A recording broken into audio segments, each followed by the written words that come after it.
Morning, everyone. Morning.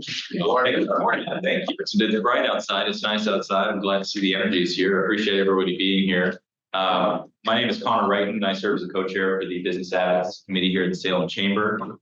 Really glad to try something new today. So we've got a different seating arrangement for everybody here. We've got a different conversation that we're looking to start. So start off with a little quick self-introduction around the table. We'll start going this way, and then we'll let our elected introduce themselves last, and then we'll get moving on the rules and regulations.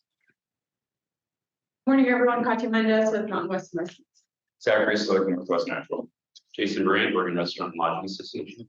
Brian Dempster, Willamette Valley Bank. Kurt Arthur, SBN Commercial Advisors. Jonathan Castro. Tyson Pruitt, Cody Grove, Olson CPAs. Lori Garfield. Adam Stout, staff on supply. Good morning, everyone. Jeff Miller, Coldwell Banker Commercial. Mark Butler, Dallas Glass. Rich Duffy. Morning, Alan Pollock, Chariots. Ron Akes, Salem City Club. Mike Herring, Vips Industries. Brent DeHart, Salem Aviation. John Hawkins, River Spring CPA. I'm Hofford, Salem Chamber. Thank you all for being here. And she won't say it herself this morning is Jennifer, our board of director, Jennifer Martin's birthday today. Lena Prime, Salem Chamber. Kathy Gordon, Aldrich CPAs, and the McLaren Leadership Foundation. Josh King, First Commercial. The Esquire Leadership Consultant. Jennifer Martin, the birthday girl, First Commercial Real Estate and Chamber Board of Directors. Thanks. I feel like there should have been a hat or something, you know. Nicole Palmateer Hazelbaker with Bravio Communications Law. Ed Diehl, State Representative for House District 17. That covers East Salem through the San Ian Canyon. Tom Andersen, House District 19 at Salem, from State Street down to the city limits and expanding out and expanding. And today happens to be my sister Jennifer's birthday, and I've already called and sang happy birthday to her. So happy birthday.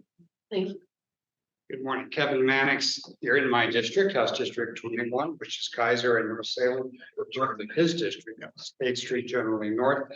And I also want to say law firm here in Salem since January 1986, a member of the chamber since 1986, and a former two-term member of the chamber board. Had to get that. Good morning, I'm Representative Tracy Cramer. I represent House District 22. That's Woodburn, Jervis Brooks, and Northeast Salem. Good morning, I'm Deb Patterson, Senator in District 10. That's South and West Salem. I'm one of the independents. Senator Cramer and I just worked on a dental assistant bill together.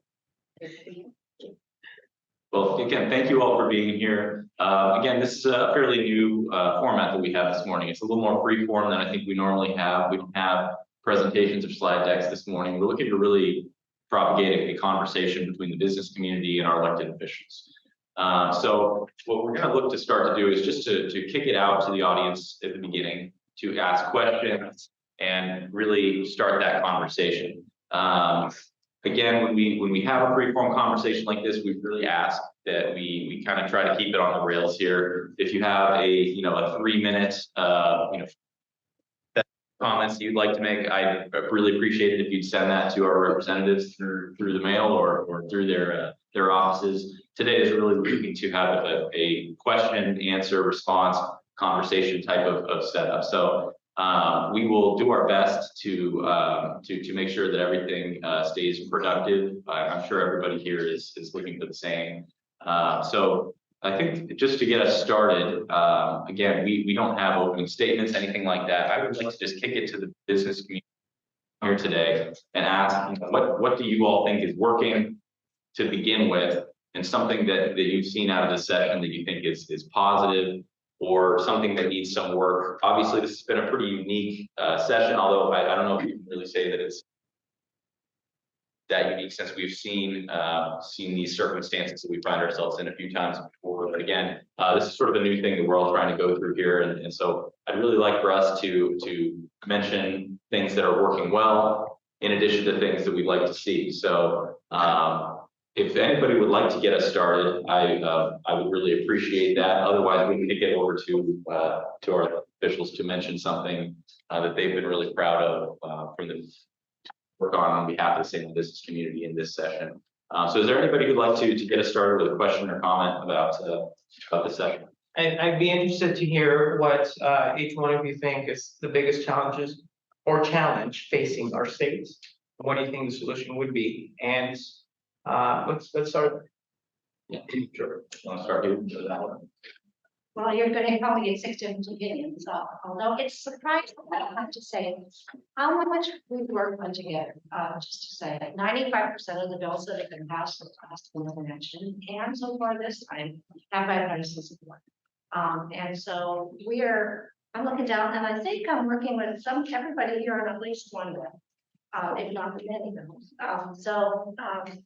I think while you're gonna get different answers, you're gonna get a lot of similarities too. I think one of the wonderful surprises is that because of the work of the business community and our work together to try to get workforce, because there's a lot of workforce development from healthcare, legislators, and business and labor using housing and housing too. There's a shortage of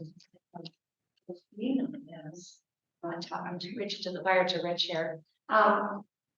It was a surprise, despite the fact that so many workforce challenges, that we had such a good revenue forecast coming up. So I think that's hopeful because we have a lot of big challenges. We have water issues in almost every in Monmouth, Independence, State, and Officeville. Any water issues where you live? Not much. Lake Oswego has no water. They just installed a brand new water system. People know for years. Most of the communities across the state are facing drought issues or water issues. So we just hopefully will pass a $200 million drought. And then I'm going to pass it on, but that's statewide. So yay to the business community for what you're doing, despite the challenges of workforce shortages. Continue to be true as we workforce in every area of the continuum, every area where we're in. It's a loaded question. I think you could sit here and say the typical things that are issues, and it's homeless, inflation. Talk about the things most people don't talk about behind the scenes. So I think from my perspective, and because of the things that I've been involved in, which is mostly education, I see it from that standpoint, and I do see it from a workforce issue. And so, I think that that's been my focus this term, as far as just trying to see where the kinks are with workforce issues. And I would like to see it expand. I think I certainly have different ideas and different opinions than the majority party does on this topic. So I see some of the, there's a lot more that I think we could be doing that I don't think we have done.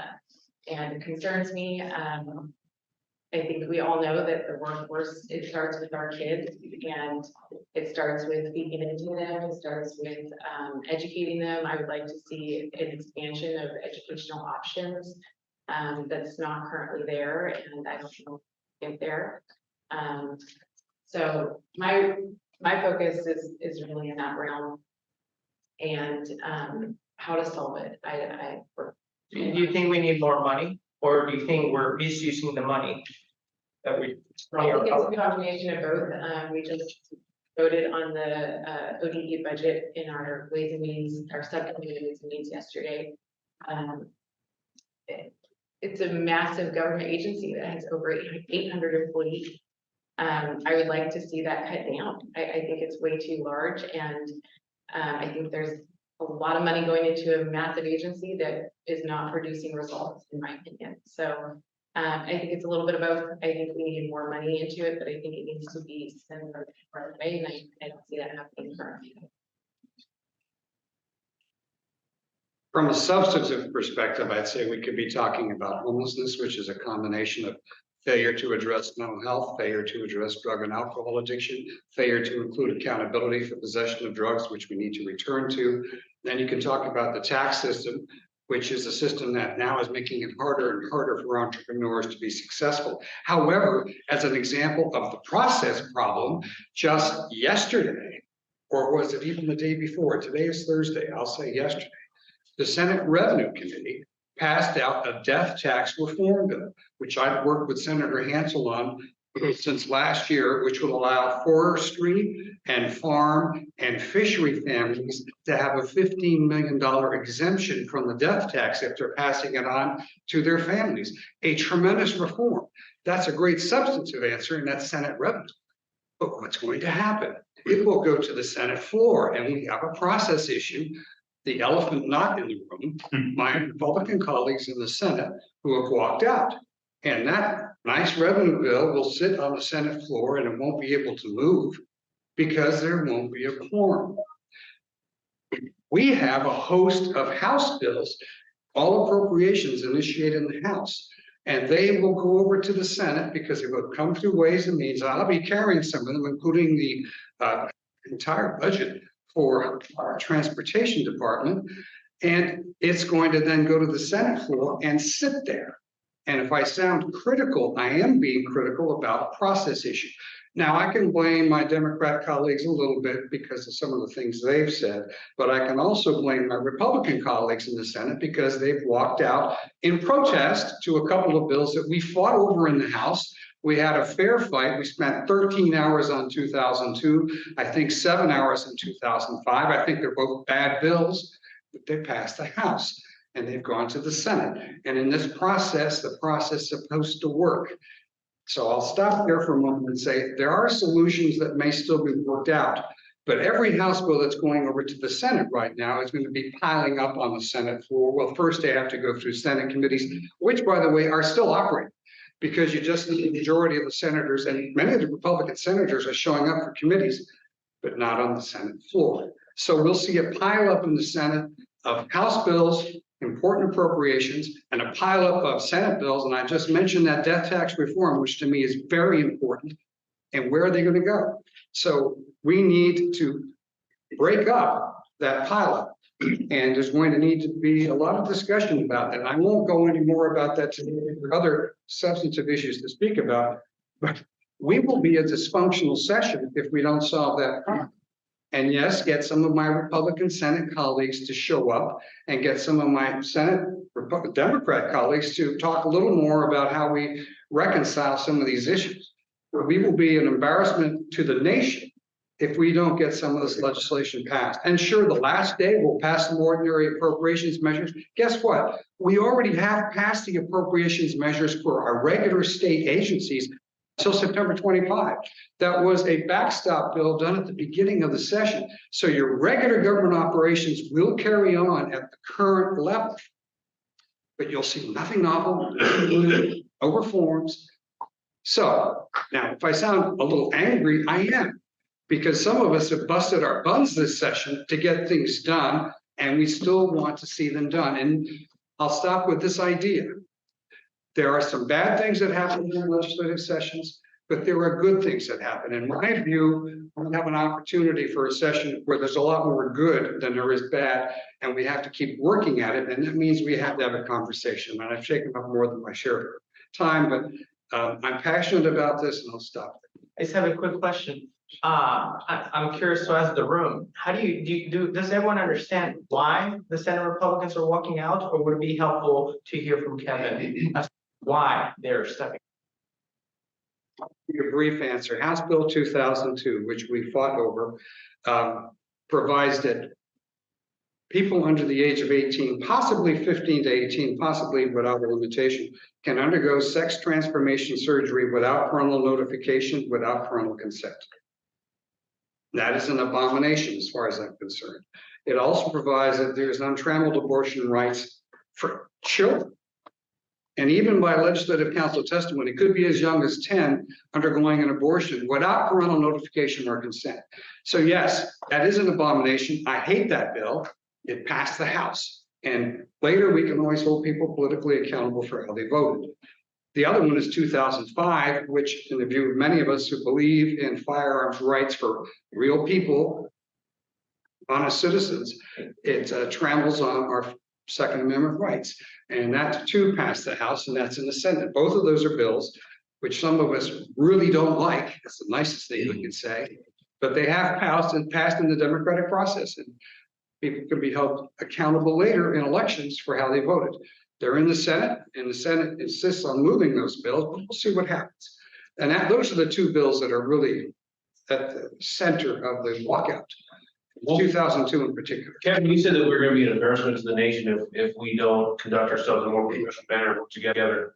Wouldn't those two bills passing be more of an embarrassment that we're gonna let a 10-year-old little girl have an abortion? I mean, come on, without walking out, didn't we get Measure 110 passed? That's an embarrassment to the nation too, right? I mean, they're looking at Oregon thinking, well, every drug's legalized in this state. That's what people are moving here. Now we can split hairs and say, well, we didn't legalize, we decriminalized. Well, that's cute for the people who sponsored that bill to feel good about sponsoring. I have a getting it passed, but criminalized possession of drugs. I mean, come on, an embarrassment. I don't know if we're worried about that at this point. Look, I'm not going to apologize for fighting those bills and also having a bill to recriminalize the possession of drugs, which we tried to pull out of committee. So there are battles going on, but usually about 700 bills would be dealt with in the legislative session.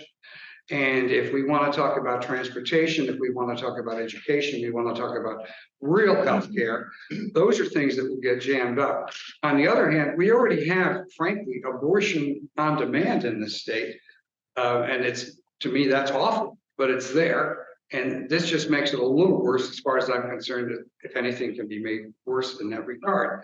As far as the transgender, I call it sexual mutation surgery, that is an abomination too.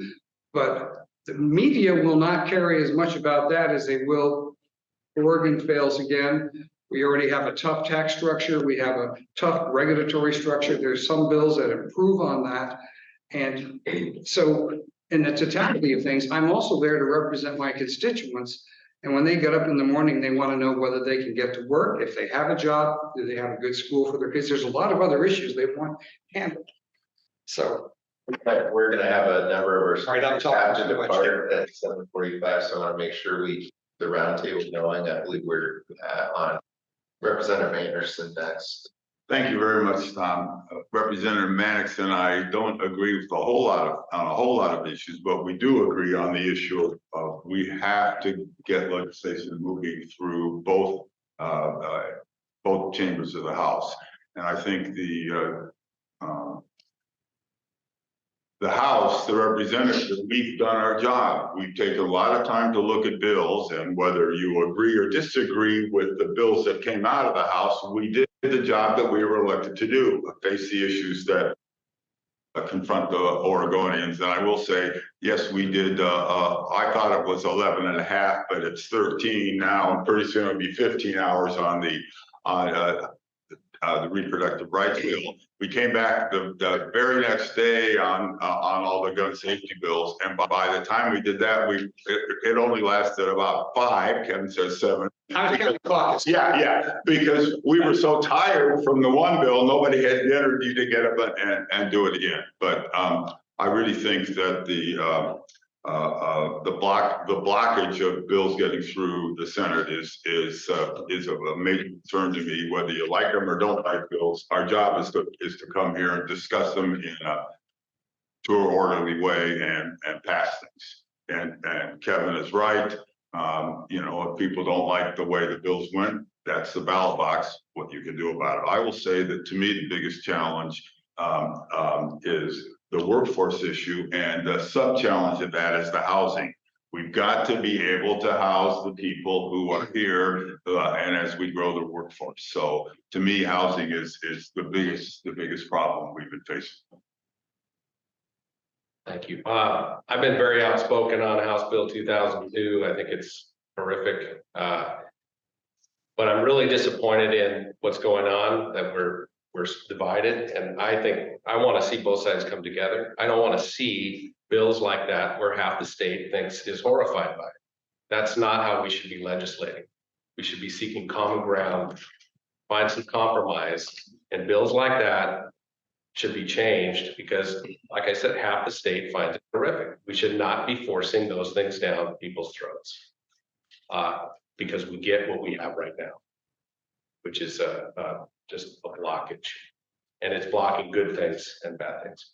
In this process, I see this, all the work that we need to do, say there's 700 bills, we have 2 bills that are these controversial bills. I know. Why can't we just agree to disagree that we don't have those off the table so we can go back? I wish, I just don't understand. I don't understand it either. I think that people made certain commitments to their constituents that those bills would pass, and they're unwilling to compromise on that. Right. And there have been some things presented to compromise on that. Because there are things, real problems that we got to work on. You know, I'd emphasize when I think about the business climate, there's a lot of things that come into that. If I'm trying to attract big business to this state, you know, we need a good tax structure that incentivizes folks to come here, that's competitive.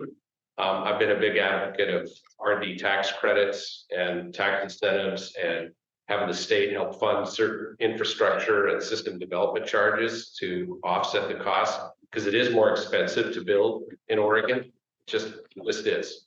I think it's like 7 to 8% more money to build something in Oregon. So those things are important, but probably more important, we need to have a workforce that's educated. And that gets back to what Rep. Cramer was talking about. We have some problems with our education system. You know, if I'm looking to build a business somewhere, I need to know I can hire good quality people that are trained, passionate about the work, and can get the work done. And they have to live someplace that's affordable. So that's the other thing that Oregon has done. We have land use laws. I've hit a lot of it on how our land use laws are structured. You know, there's some good reasons for it, but we also have to understand that it's restricting our ability to grow and to provide affordable homes. I don't want free homes. I want affordable homes that working class folks can afford.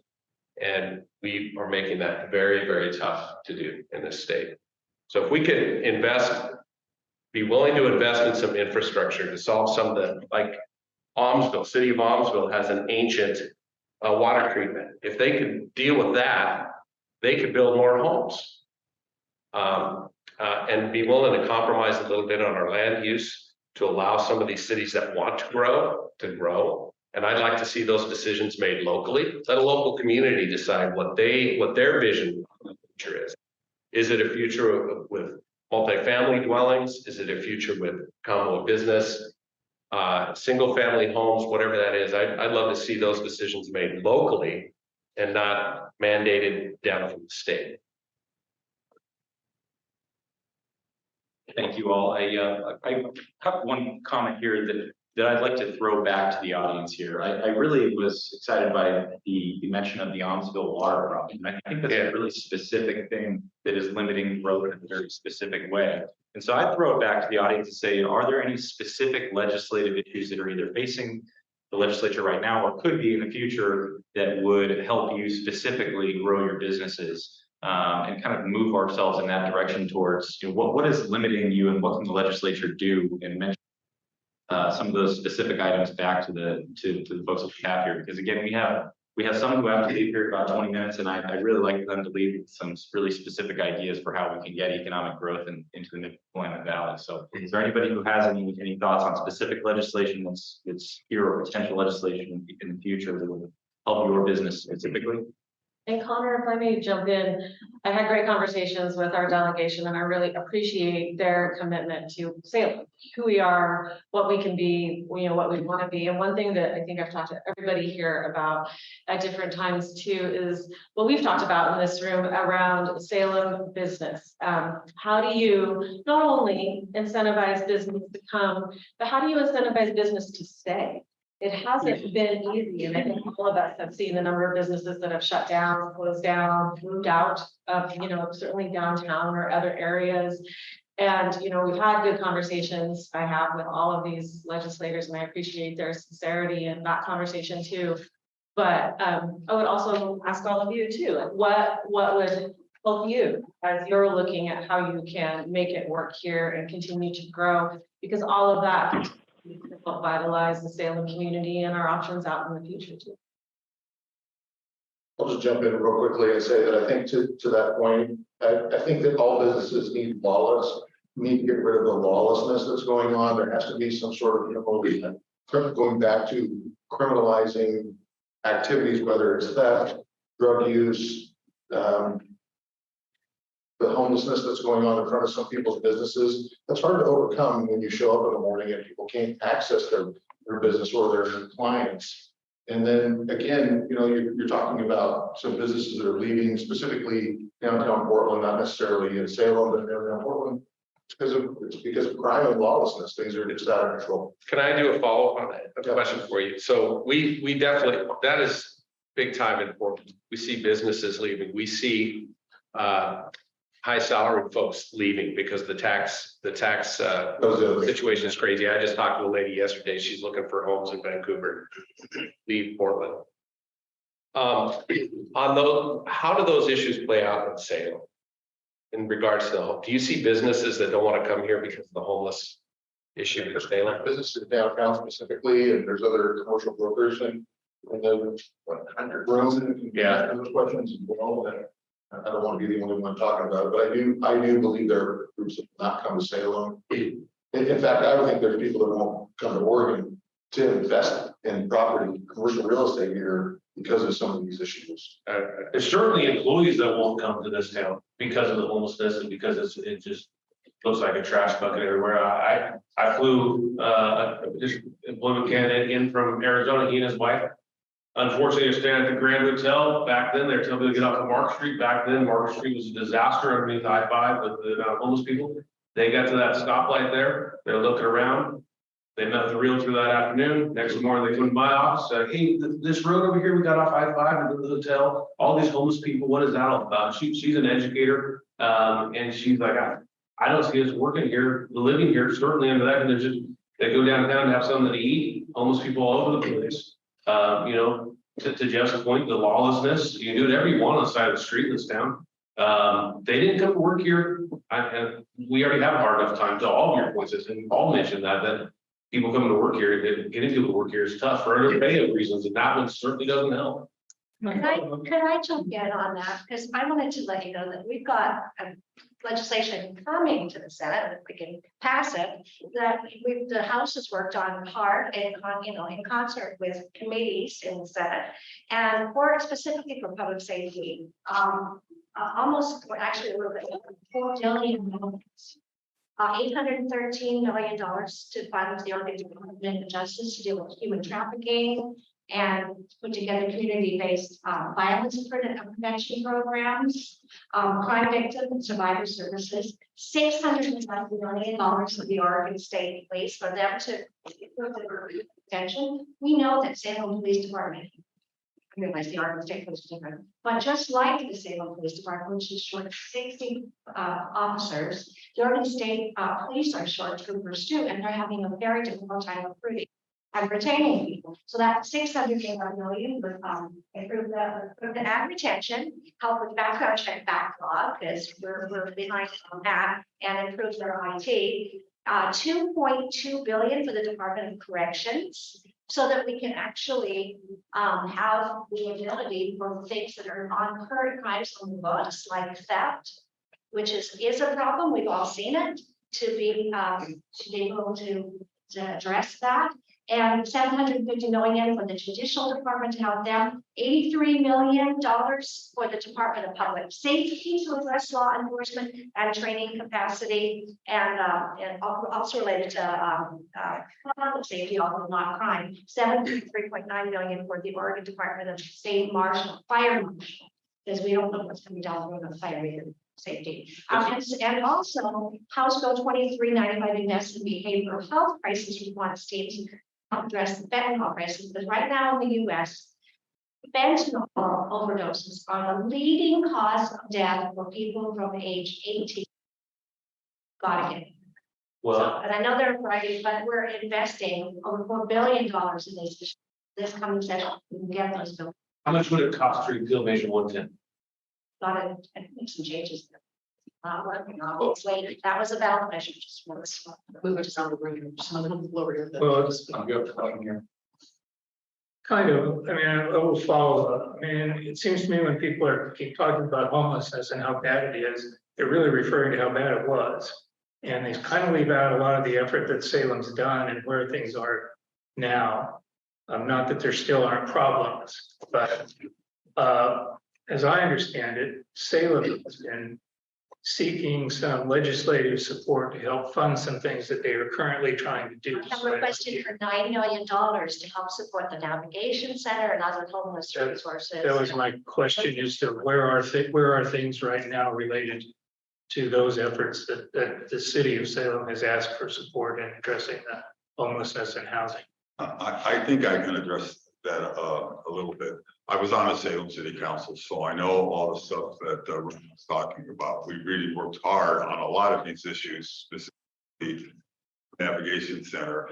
And what happens now is, and I've been meeting with the city manager and Chris Hoy and other councilors, most of whom I work with.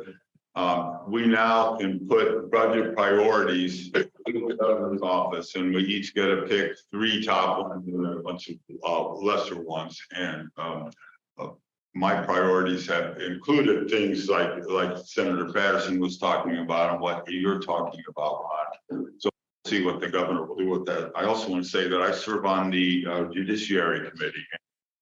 One of you over there, I don't know if it was you, Jeff, or the gentleman there in the corner, talked about theft, and one of the bills we passed deals with it's organized retail theft. It sounds like organized crime, but what it is gangs of people who move throughout the metropolitan areas, brazenly stealing things from businesses, both retail and commercial. And we have broadened that so you can look at not just one thing happened here, one thing happened in another county, but you can go after multiple county situations with the organized retail theft, and also not just the people who are out there doing the thievery, but the people who were behind it and organizing. So that bill is passed out of the Judiciary Committee because we need to address those sort of things. On the other hand, what we don't have is an end to catch and release. Once we ask law enforcement, once they've arrested someone and taken them to the county jail, the vast majority of these folks will be released before the arrest paperwork is finished, because we have a release system now. It's a chart, and there's a release officer. Unless it's a highly violent crime, they will be released within a short amount of time pending trial. And the way to end that, and I have a bill that would do that. It said, no, you have to be held until a circuit court judge has reviewed the charges against you and has reviewed your criminal record and determines whether you should be released and under what conditions. The problem, county can't afford to hold them, because under community corrections, we shove them into the release system. So that bill says we will pay the county for all of that incarceration so they can hold. Now, that's an interrelated thing. I'm using it as an example of practical stuff. So when we go after the retail theft, that's great. Let's see how many of those people are held more than 2 hours after they are arrested up in Multnomah County. And I'm not saying that that's a bad thing. It's a good thing, but we need to link all this stuff together. And I'll stop there. I'm just trying to use it as an example of practical things that have not moved. On the other hand, good things are happening. And these good things need to be done too. I have to jump in on that. Kevin and I are both the only lawyers on the panel, I think, here. So God help us. Yeah, God help you is probably more appropriate. I agree with him on these kind of issues, but the problem is we're now going to have to spend money. The reason they're being released from the jail is there's not enough jail space there for people. So it looks fine talking in a vacuum. We need to hold them longer, but we've got to then support. If we're going to do that, we have to support the correction system. Status of support for, what's the status of the public defender issue, which, as I recall from one program we did at Salem City Club, was causing problems with people who were committing crimes to be. Representative Evans is in on that this morning. The Senate bill on the public defender funding just passed out of the Senate rules, and we'll see what happens. Because the Senate committee can't do it. you're looking at somebody whose son has been a public defender for 16 years, so I'm well aware there are problems there under the way our system is. There's a few comments on the whole homelessness and mental illness issue. I'm on the Behavioral Health and Healthcare Committee, on the Human Services Drug-Based Abuse Subcommittee. And I see us throwing a lot of money at this problem, but I think without some level of accountability for socially acceptable behavior, we have to be willing as a society to say, you know, I'm sorry, you can't camp there. There are expectations for behavior, and we're throwing a bunch of money at things to do reduction of harm, to provide a resource if somebody wants to do it, but talk to some people who have recovered from drug addiction. They're not interested. A lot of them are not interested in that help, and it's the drugs talking. It's not them talking, and they'll tell you until they were compelled to get help, they didn't realize how miserable their life was. So a lot of things that we're doing and we're spending money on, and what the folks running the whole ballot measure 110 program are doing is focused on destigmatizing drug use, harm reduction, temporary short-term drug treatment. But we're really lacking in investment in long-term drug treatment. We have no ability to civilly commit somebody. And those are where the disagreements are. Those are where the big disagreements are. And so I was really disappointed in our behavioral health and healthcare that we were unable to make progress on that. And what I'm afraid of is we're going to throw a bunch of money at this problem right now, and we're going to have the same mess that we have today. And we have people coming in from different parts of the country because they know what they can do here. They get services, they can use the drugs of their choice. I was reading a story, Montana's busing people over here. So this problem isn't going to go away if we provide free homes for people and provide services that just short-term fixes. You say, go ahead. Thank you. I have a couple of comments to Tom's question about how a couple of things are things to do in the off season that you can't do in session. One having to do with housing. I think it's time the state realizes that a 50-year-old plan is no longer serving Oregon well. The Oregon land use no longer functions to provide adequate supply so the costs can go down, so you don't have to spend the taxpayers' money to subsidize it. So that needs an address in a complete land use overhaul. I think we need to stop pretending that people who cannot and will not care for themselves, it's humane to leave them on the street. And nobody wants to talk about institutionalization because it sounds cruel, but how many people die in the street and what is the cost to society? That needs discussed in the off season to get some common ground. And now my softball question, and I know Representative Mannix is on the Transportation Committee. One of the things that helps, you guys do that helps, I think, is the Connect Oregon type of legislation. It was always bipartisan. It was infrastructure. It helped communities throughout the state with movement of goods and services and people. I would love to see more of that kind of nuts and bolts legislation that helps us out here. And Connect Oregon is a great example. Let me respond to the nuts and bolts on transportation.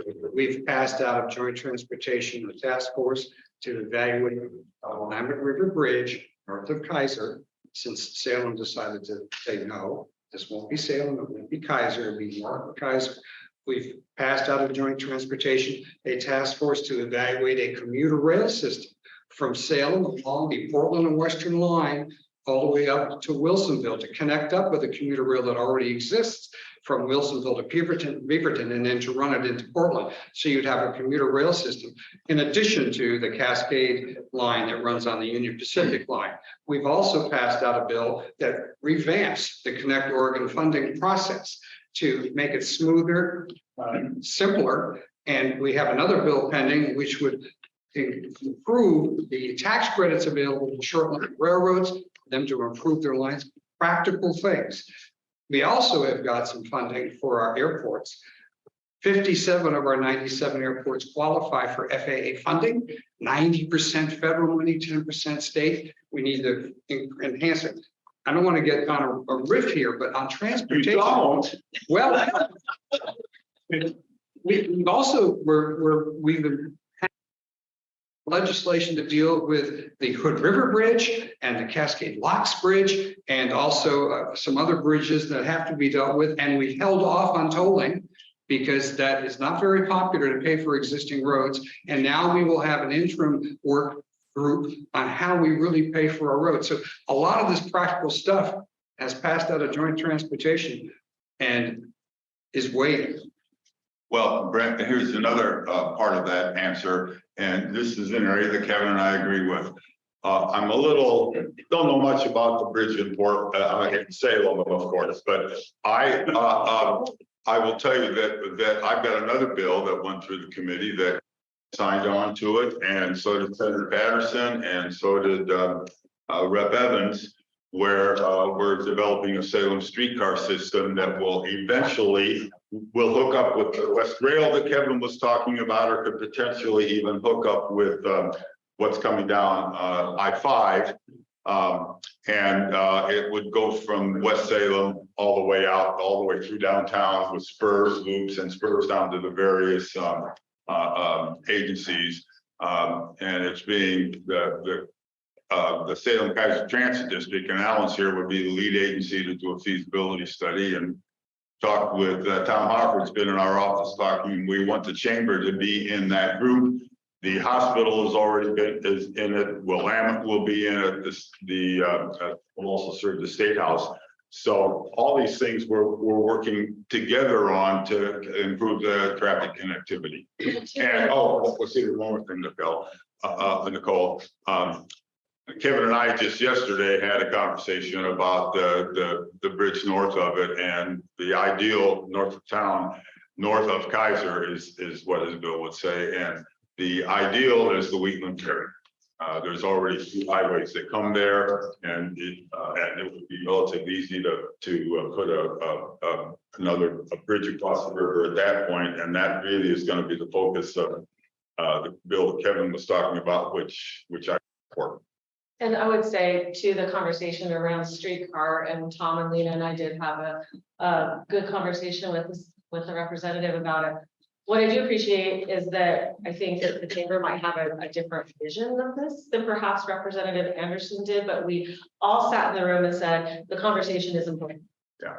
And, this is a feasibility study where there are a lot of groups around the table to say what are the opinions and what makes sense. And I think for me, as somebody who works in this process with these fine people every day, when I see government working on its pipes, let's have the conversation. Let's bring the opinions in and see where we land. We don't always know the outcome of it. And I do appreciate that. I think we had a pretty frank conversation. As an example, Yeah. Representative Evans, Give us one more. Senator Patterson, you can talk about what we're doing. Well, you talk about it. I'm going to pass it to. Thank you. Hillcrest back to a state facility which can address homelessness, mental health, a number of other things on that 45 acre campus, which is now private hands. Well, before we use, I want to say thank you to Representative Cramer. It looks like we've got to make our way out. Thank you for being here. We do have a couple of more minutes here, so I wanted to offer back to the group here we're getting into the nuts and bolts here, which I think is really good. So I want to offer more opportunities for those who haven't had the chance to speak about your business, various proposals. I would say CPA tax structure. People out of the state. I had a client of mine I called yesterday. Said, I'm moving out of state. What do you think about it? It's a good idea. I told her, based on the situation, it's great. We lost an employee last month. He moved back to Alaska, which was home, because he said, if I stay here in Oregon, Department of Revenue is going to take 9% of my paycheck. I'll move back to Alaska, I get to keep that 9%. And death taxes, we're only one of 3 states west of the Mississippi River has a death tax. And ours has been $1 million for 14. I had another 24 bill to repeal it. I had to compromise, okay? I would like to see it, well, it's, you know, I tell clients constantly, don't die in Oregon, you know? So. He's my accountant, I just made a note. Brian, get me out of here. But, you know, our structure is an impediment to businesses moving here and also businesses staying here.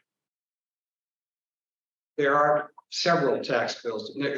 On the death tax, I had one to repeal, another one to increase the personal exemption, another one to take care of forestry farms and fisheries. I was able to get the forestry farms and fisheries moving. It's a matter that we have to press for that and press for that. And by the way, the death tax exemption, there will be movement on this because so many homes in Portland are now getting up there and our exemption is only $1 million. And we are now the worst in the nation because Massachusetts, which was tied with us for only $1 million exemption, just moved to $2 million. So, yeah, I get it, but that's going to take more conversation with more people about the income tax, the cat tax. I have another bill to repeal the cat tax. Believe me, I want to do it, but I'm also not in charge. I'm just trying to do it right. I'm sorry, I'll shut up. Is there enough bipartisan support to do a legislative referral to repeal Measure 110? I mean, I'm just curious, could you theoretically leave this session referring that back to the voters for reconsideration with both Democrat and Republican votes? I think we're gonna be really lucky to get what's on the docket. Through right now.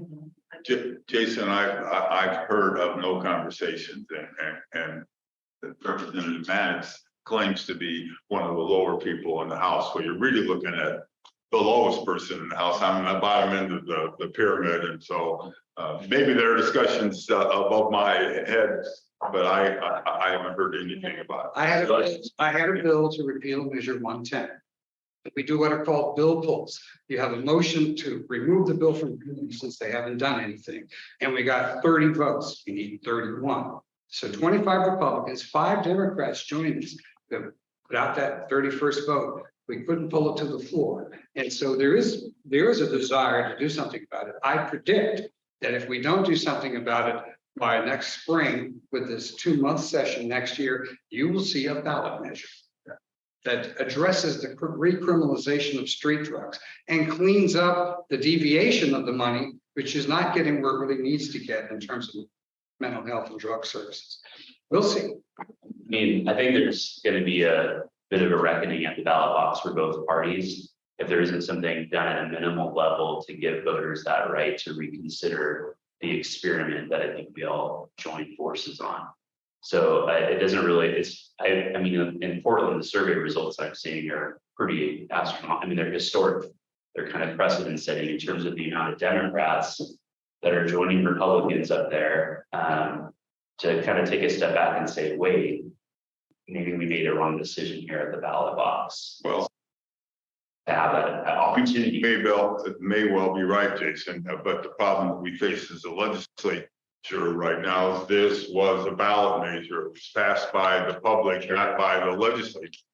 And what we've got to do is exactly what Representative Mannix said. We have to look at it and say, okay, let's make sure the funds that come from that are allocated to the treatment that the ballot measure also talks about. And the same is true about the Student Success Act, which I think you all know what that is. He would call it the cat tax. I would call it the Student Success Act. But part of that is we have to use those monies for the purpose they were voted in on, which is to improve education. So, you know, a lot of talk can be happening and things can be passed, but the real it's where the rubber meets the road, how we implement those sort of things. And that's legislative oversight. And we're not there yet, but we should be. Read the ballots out for one thing. It didn't tell the citizens we were decriminalizing street drugs. It said we're going to change the criminal sanctions for some drugs. It just said we're going to move all this tax money for drug and alcohol addiction treatment. They voted to make sure all the marijuana tax went into drug and alcohol addiction treatment. They weren't voting to decriminalize heroin and meth and cocaine and all these other street drugs. So the ballot title was misleading. And as the author of more successful citizen initiatives than anyone else in Oregon history, I believe in the initiative process, but I also believe the ballot title needs to be honest and the voters were misled and we should take that into account. All right. Well, we'll go back. We've got about 5 minutes left. So you have Rich, why don't we go to you? So, Deb, I know I hear that we can spend money as a state. We can allocate all these dollars, especially to public safety. But if you talk to the police department, people aren't coming here. It's not a money issue as far as hiring. People are leaving. I recruited a family out of Alaska. I recruited one out of Idaho. They weren't here a year and a half because of what the school systems were here, the taxation system that's here, and then the homeless and enjoying living in Salem. If I can't recruit people, keep them. Can't hire people out of the schools because they don't have a work ethic out of school, right? I can't succeed as a business. So no matter how much I pay for, I can't outpace the economy and say I'm going to double your salary to come to Oregon. I mean, I can pay more to the state police to hire more people, but they're not going to come. I don't believe that's going to solve the problem by just trying to spend more money to hire.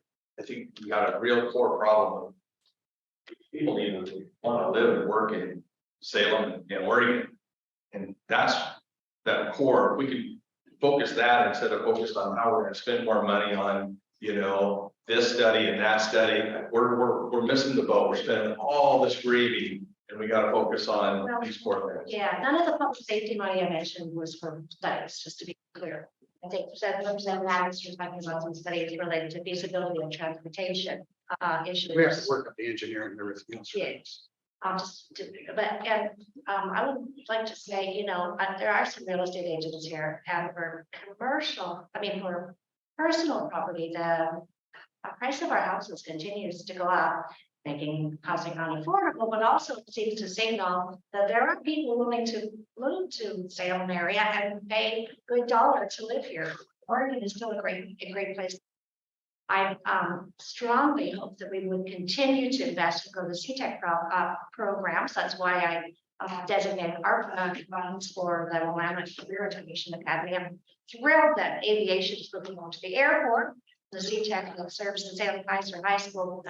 The diesel program can't keep kids. They graduate from high school, but they don't finish the training because they're hired before they're done there. I think that there are some real success stories that we have to grow. I know Ron Hayes has a proposal. I'm not sure to get funding this time. I hope we can get it for next time to take the CTEC programs to all of the school districts, not just the bigger ones. Sheridan's ready to go, but there's not money. So I don't want to see my hands going up. When you got one preacher and two lawyers. Yeah, you got it, including the son and brother of preachers. Thanks, Deb. Two things. One relates to CTEC at the airport. That was one of my asks of the governor. As a council, we supported the building trade CTEC on Portland Road, and now we're trying to get drones and small aviation mechanics at the airport. The other thing relates to what Rich was talking about. People, and I think you were too, Jeff, people on the streets and people come in and see this. This is another example of bipartisan cooperation. And I'm sorry, my friend Ed left because he and I sponsored a bill that says when people are released from the state mental institution or the state prison for various reasons, mostly they're not competent to assist in their trial, so they can't be held under the Martin rule, and we could really go a long time on that one. But what our bill says is instead of being released right here on the streets of Salem, where they don't know any of the social service agencies, they don't have the support system, they don't have family, they don't have that kind of structure, that they be released back to the jurisdiction where they were charged with the crime. So that to me, somebody was talking about the humane thing to do. The thing to do is not dump all these people in the state capitol But instead to send them back to where they actually committed the crime. Somebody steps off the bus in Ontario, they will know where the social service agencies are, they will have family, friends, they will have support system. And it is a more equitable way of dealing with these unfortunates rather than just putting them out on our streets so everybody comes in and sees that. And Ed and I really pushed that bill through with some concern. We also sat with the county commissioners. I mean, some concern on the other side, but the county ordered it and the bill's passed. Representative, so I met with the Department of Corrections staff maybe 3 months ago. I was under the impression from that conversation that we already have a policy of sending It's two different, back to two different things. counties. Send home bill, which I authored and passed in 1989. First session says when you're released from the state prison system, they have to plan for your release and you have to be released to the county where you resided at the time you committed the crime, unless if there's an overriding factor such as supportive family somewhere, a job somewhere, services somewhere. That was to send them home for convictions. The bill they have has to do with people who've been brought in, they have mental health issues, they're being evaluated for their mental health problems, whether they can be prepared to go to trial, and they're now getting released without having gone to trial, without having been treated. And their bill says those folks get released back to their home community. See, here's another thing that the representative and I agree with. Well, thank you. I've seen Hurricane Slot. Are we ready to legislative update? Do you want to take that just a really in case some of them need to depart for committee? Yeah. I don't have the committee until I'll have session. We still have bills moving in the house. Yeah, well, I also committee too. Do you want us to leave? Yeah, you don't have to, but we'll give you a few minutes. Why don't we take 3 minutes to break here and then come back to our legislative update.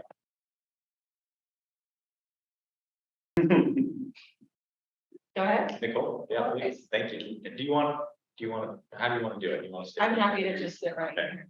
Yeah, I'm super short like that. So, well, thank you, everybody. I think that was a good conversation. I think, above all, it's important for the chamber to be engaging with our legislators, with our delegation, regardless of whether we agree or not. Most of you know my husband, and he would have heavy, strong opinions about capital and about estate taxes and things like that. But I am a firm believer, having worked in a lot of states. I've worked in New York, I've worked obviously in DC at the federal level, in California and Washington. Oregon is an interesting state, regardless of the side you're on, where the voice of the citizen actually still means, and it doesn't in New York, and it doesn't in California. Like, good luck, you're never going to get heard. But it does here, regardless of perspective, and that's something that I appreciate about Oregon. So as you heard today, yes, we are at a standoff. I say we probably sign and die next week. We're out of here. A lot of bills are going to die. Majority of bills will die. I have bills for other clients of everything from firefighter suicide to bills for students accessing services who have special needs. So, I've got a list this mile long. They will all die, not due to the merit, simply due to the process. Regardless of one's opinions on those bills, in some ways it is the democratic process working. The minority has few tools to make their voice heard, and this is how they've chosen to do that. As a lobbyist, I don't get to have an opinion on it necessarily unless I have a client who has a dog in that particular fight, which I do not right now. But what our job is to do is to work around that process. So this is my prognostication. Don't hold me to it. But having talked a lot to leadership over the last week, we are about to hear the Department of Human Services budget bill. OHA went this week. DHS goes, I think, Monday or Tuesday. Those are the two biggest budget bills in the entire state, the Health Authority and the Department of Human Services. Ask me offline what I think about that. That's another conversation for another time. They are the two largest budget bills. When they go, that's the signal that the session's over. There's simply nothing else. Everything else is moved. What you are seeing are bills that are coming out of Ways and Means. They are being worked. So it is to us the signal of what's going to go. Assuming we go to special session, which I would really bet about 99% is where we're heading. There's no deal to be made here. Nobody's blinking. If you happen to read Governor Kotek's press release yesterday or saw her article in the O, this is just not happening. We all know it, you know, talking to people, you know, I was in the Capitol yesterday, there's just not a deal to be made. So I think we will sine die out soon, very soon. In the best of all worlds, in the best of my world and my friends in my business, we come back in June. So we take a couple days off, everyone goes to their corner and takes a deep breath, and we come back. Special session, because there are a lot of things that they want to implement as of July 1. For example, the Office of the State Fire Marshal is now going to be the Department of the State Fire Marshal. They're in charge of saving structures for wildfires. It's wildfire season. We've had our 4th fire as of today in Lincoln. We've had some in Umatilla and up in the river. So fire season's here, no matter how much it rains, because we dried out really fast. They don't have a financial authority as they're moving into a new department until they get the budget. They don't have a budget because they're going to be in agency. So we've got some structural problems. Department of Administrative Services, DAS, has a process for this. Everyone sort of gets a line of credit until September 15th. But there's kind of 2 theories. Either we'll come back quickly in June and try to finish this out, but before they come back, there will have to be a negotiation on what will be allowed to go in a special session. You can't move 700 bills in 3 weeks or 2.5. It's not possible procedurally, because there's kind of all these steps you have to do. The budget bills will go. I think the things you're seeing coming out of Ways and Means right now will go. Revenue will go. So for example, there is a revision this time to the estate tax, which would raise it from $1 million to $1.5 million. It could be more, but at least it's something, you know, like we'll take it. It's something. The revisions that Representative Mannix talked about around also the estate tax, forest, farm, there's like 4 different areas. Like that's something that's sitting in revenue. Things that are coming out of those committees are things that we know are going to be a part of any special session package. What we don't know right now is policy. Things that aren't budget related. There will be a few, there won't be a lot, but they'll have to agree to that in order for everyone to show up and get that work done, because you have to move pretty fast to make it happen. I've been through a number of special sessions. They're a little miserable, I have to say, but you know, everybody knows, you know, what's going to happen. There's always some surprises thrown in there. The second option is we come back towards the end of August. The current continuing resolution lasts through September 15th. So we came back towards the end of August. That again give us 3 to 4 weeks to get everything moved and still fall within the continuing resolution. Certainly, state government would prefer us to come back sooner, but that's something that's going to be negotiated between the Republicans and the Democrats, the Senate and the House. And they will all have to agree, and the governor's office, because the governor is the one who calls a special session. And they'll all have to agree, or no one's going to show up. I've had a huge question. The number one question I've been had is, you know, what's going to happen to the senators who've chosen to walk out? So in theory, you know, after they were gone for 10 absences, they can't run again.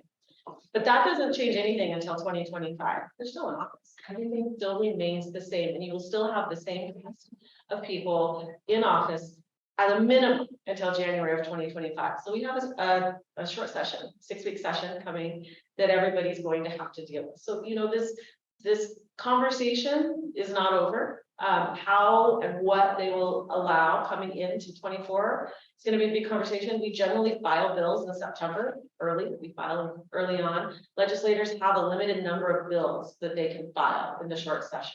I think it's 2. Yeah, it's 2. And then the committees are also allowed. Committee chairs are allowed a number of bills. Leadership gets their own bills, and the governor gets their own bills. So there's a lot of moving pieces. One of my jobs right now on behalf of my clients is starting to work with those committee chairs to say, here's what we're going to lose. How do we get these through? So, you know, that's what's coming up. I would suggest, you know, this is an important part of a conversation. And as the chamber and as the policy committee, and certainly Tom and Lena working with your board, you know, what are the things that the chamber can identify who would be beneficial to business that we would like to make that ask of our delegation? We would like them to run a bill, run an ask. What is that? And, you know, Tom and I have had that conversation, and Lena and I have had that, you know, as the chamber looks at your policies and determines, you know, where are those things that we think could be most beneficial to the business? Can ask our legislators to work on behalf of. So something to think about. I've spent a lot of time talking to them about business incentives, spent a lot of time talking to them about employer relief or paid family medical leave, both things that they're interested in. So, that will be, I think, a conversation that they're interested, I know they're interested in it, and what might that look like? Knowing again, if we're interested in something in 24, we file in September. For us, we start working those things. We're starting to work stuff now on behalf of different interested entities as we get ready, securing commitments for what people are going to be willing to do for us in 24 and 25. Next year is an election cycle. It's going to be a barn burner. It's going to be really interesting. To the point of that election cycle, obviously litigation has just been filed. The first motions have been tossed around what will happen to the legislators who have not been here. The ballot measure was not well written, and for those of us who work in this, we knew that going in. It was not well written. And everyone knew it, but they were in such a rush to get it in there. And so there's challenges on a number of fronts. What does excuse me? Senators are here. I talked to Tim Canopy yesterday at Fire Service Day. He was out there talking, they're here, they're in committees, they're doing votes. What does excused mean? What about the dates that are in there? There's a lot of challenges. So this is on its way.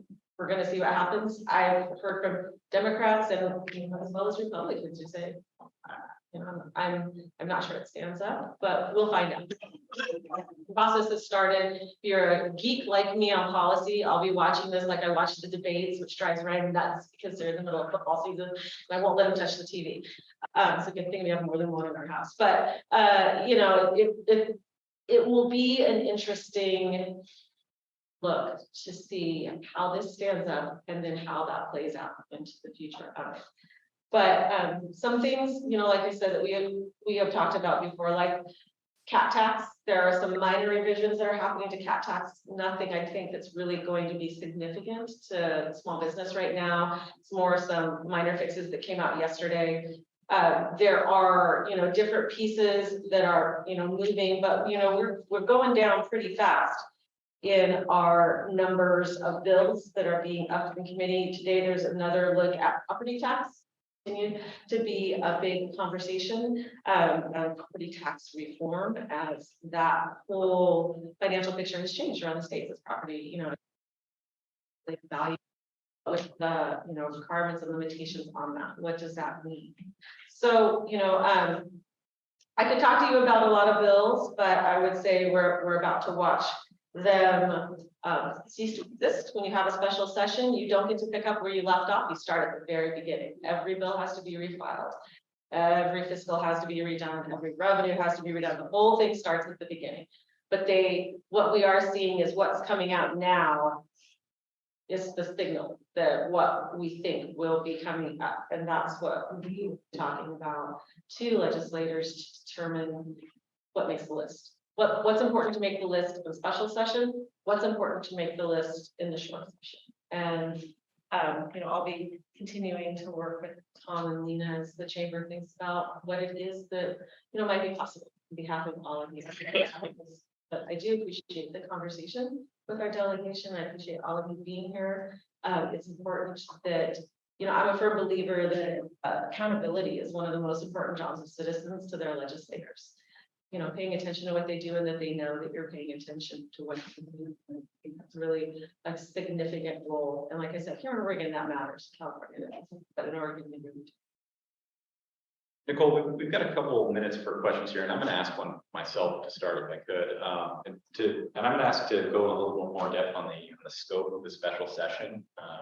Now that the 10 absences have been eclipsed, is there any reason to expect that the Republicans might not show up for that as well? What's the scope of? Well, that's what we told everybody. Once they hit 10, I don't know if you remember Romance of Billions. I loved Billions. Those are my favorite shows when it was on. And there's this line in there where the guy is like the judge or whatever he was. It's like there's no one more dangerous than someone who has nothing. Once they hit 10, they have nothing to lose. So what you will see with a special session is they will agree beforehand. The conversations are starting now about what will be allowed and what will not, because they don't have to show up. why would they? You know, I mean, they don't have to. And, you know, one of the things I really appreciated about Representative Drazen was that she's a minority thing. You know, I mean, she knew how to work that. Senator Knopf does that very well. I mean, you don't have a lot of tools, so you have to use what you got. They will agree before they gavel in, whatever that may be, really hoping for June, on what's gonna be allowed. Because otherwise they won't show up. Same on 2024. If, depending on which side you're on, and I think both sides would agree, you know, I think that there was a perception that Measure 111 is 111. Would sort of scare, you know, people from, it didn't, you know, it didn't. And so now you know, you're gonna have to find a way to make some deals, or you're gonna have to be prepared. You know, my 6-year-old just learned about consequences about a month ago. And if you ask her what consequences mean, she's like, this one, mommy. We had a hard lesson tonight. But she understands that now. And you know, I think that's what you're seeing. And again, you know, regardless of your perspective, you're seeing legislators who believe that their position represents their constituents, and frankly, they're willing to give up their seat for it. So, you know, they too are digging deep to carry out what they believe is their constituents' wishes. But the scope will have to be decided ahead of time. You're absolutely right. There's no reason for them to show up. Any other questions here? Director Blair had one, and I'd like to follow him if possible. I have a small insignificant one, but in past meetings, we talked about that estate tax being at 4.5, now it came to 1.5. When did that change? It changed throughout the negotiations on it. And I think that, you know, certainly, I mean, a lot of people in Oregon would like to see it higher, but it's what there's the political will for. In this case, it'd be the political will from the Democrats. You certainly do have, it's a small faction, but a group of the very progressive Oregon Democrats that are in, you know, in power, which, you know, completely, they don't want to. So, you know, you kind of, they're trying to find that middle ground where they get something, you're gonna get everything. But I am happy that there's something, because, you know, John has seen this too. We've gone so long, and I'm sure you have as well, of nothing. We are like the worst. So to make some sort of progress, to me, is also a signal that we have something to work on. You know, Still not enough to still want not. people to die here. No, absolutely not. I'm still like, I'm buying my last ticket and hiding it somewhere in my house. So if anybody sees Ryan put me on a train somewhere out of state, you know, things are not good. But, you know, but it is a step. And, you know, the political process is not a fast way. You think this is slow, check out DC. You know, I mean, I've been there 2 times in the last month, and it always kind of blows my mind. I remember why I left after 2 years, but so it's a step, I would say, and I think a lot of people would say not enough. It is interesting, and I forgot who said, I think it was Representative Andersen. What really has sparked the conversation is the value of homes in Portland. And then that group of people who have said, oh my God, you know, my house is now worth this. This is what I'm, you know, whether we like it or not, this is a population center, about 39% of the state live in the area alone in the Multnomah County. So, you know, that has finally like started to shift the conversation. So, you know, I really encourage the business community to continue to build on that and continue to offer those examples. I mean, what your Megan friend Jordan here can say, you know, in the property values incurred, you know, I mean, that world's changed fairly fast in the last 10 years. You know, it's just the numbers are kind of mind-boggling. So one thing that I really encourage my clients to do too is when there are those issues that you kind of want to take up, let's really get that data behind it. Let's show exactly what's happened in Salem. Because Salem used to, like when I went to Willamette, which was like eons ago now, but we were like, God, we're never living in Salem. And you know, here I am. But you know, what people sometimes forget is, you know, the value is escalating here for whatever reason that may be. And that does have a very direct impact on property owners, whether you're a commercial property owner or whether you are a residential property owner. It really does. And it's really impacting all different aspects of livability here in the area. So, you know, I would encourage the business community to continue to build on that and continue to demonstrate what that actually means. Let's show the numbers. Let's have those conversations with our delegation and talk about what else can we do. You know, and, you know, it has to be just Salem specific. Sorry, John, I know you account say comments. Tom? Yeah, we have a pretty big macro issue going, Nicole, that we're in a tough spot on. Salem City Council has come forward with a $20 million shortfall. And yet we are grossly underfunded by the state for the amount of properties that are serviced here, putting the burden exclusively on Salem residents. There is thought that an employee paid payroll tax will be the solution. And our business community has not come around to embrace that because of how onerous that will be for the companies. And you notice the council, 100% went around and Correct. punted the conversation. Yeah, it's 6 to 3 or 5 to 4, depending which day you ask. But still enough votes to put that through. The alternative that we have been told is, okay, the chamber is opposed or whatever organization opposed it gets shut down. We have to have this funding, so then we'll go to an employer paid, which now you're taking it, even if it's in front of the voters, there are far less voters that are business owners than there are voters who have who are employees of businesses. So it's a very interesting trajectory we're on, because we may fight something that actually could bite us even harder.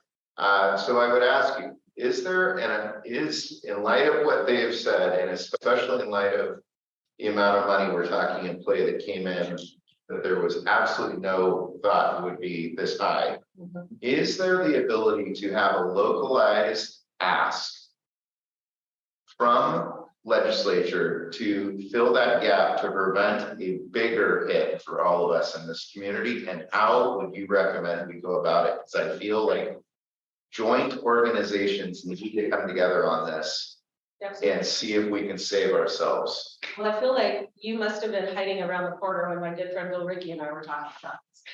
So I was not. good job. However, great Billions reference. If you have not watched Billions, incredible. The only thing that Ryan and I like when we've had a new board, we have to see what happens next. There's a couple. I think there's a couple ways to tackle this, and I think first and foremost, and I'm sure this guidance will be appalling. $20 million is like squat in legislative dollars. It's just not that much money. Last year I got $200 million for wildfire. $1 million is, to be honest with you. And that sounds gross, but it's just the way it is. You know, the DHS budget is billions of dollars. Back to my billion. This is my take for billions references. It's not a big ask. It is not a big ask for all of our delegation, including Senator Thatcher and Representative Evans, to take forward together. It's not a big ask. It would probably be, it's called the Budget Reconciliation Bill. We call it the Christmas Tree Bill. One of my friends calls it the Menorah Bill. We can pick your holiday, whatever. 7 days, you know, whatever. So it's not a huge ask. And I think it would be starting right now with the delegation and telling them this is what we need. Second to that, I'm just gonna go out on a limb here. I might get canned today, but we'll see. I also think that what you're seeing in the conflict in city council perhaps requires some legislation about how Salem should consider payroll taxes. You know, what could we propose that would cause them more pause or input or conversation rather than leaving it solely to the city council? That is a far more politically charged conversation, so hopefully I haven't offended anybody. But certainly those are things that I have worked on before. We're working on them with some other industry things, if you will. The decision making in a different direction in order to protect interests. The interests here in Salem are, in this case, employers and employees. You know, and so I think both of those ways are conversations worth having. 20 million is a lot of money legislatively. So that piece of it, and then consider how one might want to frame. You know, as you'll remember, chariots, you know, won the ability to do a payroll tax on behalf of it, working with the Senate. So, you know, those conversations can happen too from a policy standpoint. It's important to look at them from both directions. Certainly, absolutely. Another avenue on this line of questioning or exploration. So, you know, years back, we tried to identify other capital cities in the country that have different mechanisms to shore up revenue from the amount of property that's not taxes to the local community. I don't know if Carson City still does this, but at some point in the Nevada legislature, I think they set up a fee service, some type of mechanism for Carson City to collect basically an alternative to property taxes for the state agency buildings. And so it's been a long time since I looked at that, but I think there's probably a few other capital cities. It kind of rings the bell a little bit back here. I think it's the property taxes. You know, we kind of look in that space a little bit. Different mechanisms. And, you know, one of the things that I've talked to all of these legislators about is that the community and the business carries an undue burden because we are the capital, because we have the state hospital, because we have the largest public benefit hospital on the West Coast at Salem. It's the largest business ER. It is here at Salem Health, and they're not allowed to turn anybody away. So people I don't know, I go tell you my parents activity and that's what happened to Salem because they have to serve. You know, as Representative Andersen said, those people move into Salem, you know, because that's where they are. But the other piece of it, you know, anytime you might look at you know, an allocation ask too, would also be think about what kind of guardrails you want for, you know, specificity. Where should it go? What should it be used for? Maybe what should not.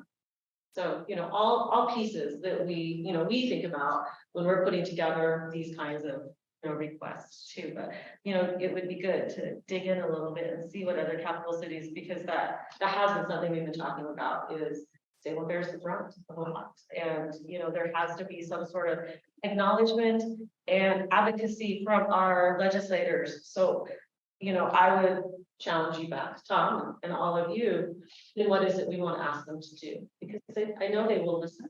They're elected by you. And yeah, ballot box is the great reckoning. Can't think of a Williams reference right now. But you know, they all want to keep their job. So assuming a couple capital cities are still doing that and recovering that revenue, I bring it up that Salem area legislative delegation could choose to spearhead in the 2024 short session. Just want to thank everybody for being here. I got to cut us off there. I see that there's some demand for the room out there. It is 8:30. So thank you all for doing this experiment with us. Really appreciate it. See you all.